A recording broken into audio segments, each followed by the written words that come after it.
cutubka saddexaad caafimaadka iyo badqabka dhammaan meydadka waa in si badbaado iyo ixtiraam leh loo maareeyo musiibada kadib waxaa inta badan jirta cabsi ama warbixin ah in meydadku ay sababi karaan cudurro faafa tani waa khuraafaad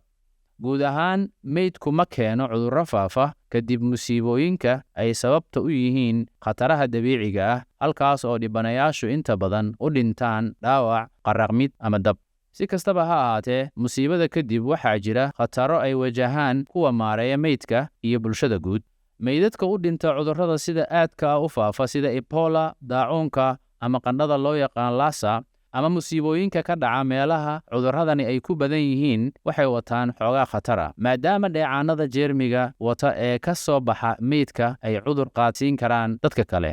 qaadashada taxadarrada badqabka sida nadaafadda aasaasiga ah iyo isticmaalka habboon ee qalabka badbaadada shakhsiga ah ama PPE isticmaalka bacaha meydka bacaha lagu isticmaalo goobta ama karfan dhaqan ahaan ku habboon iyo nadiifinta dhismayaasha iyo gawaarida ayaa waxay yarayn karaan khatartan deegaanka laftiisa ayaa sidoo kale noqon kara khatar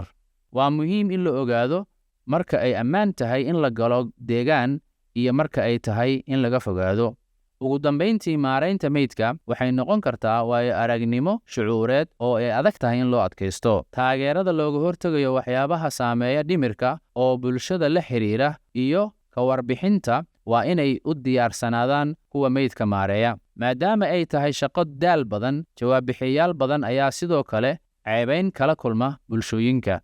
sida ay had iyo jeer tahay qodobka ugu muhiimsan ayaa ah in mudnaanta la siiyo badqabka kuwa nool meydkana loola macaamilo si taxaddar iyo ixtiraam leh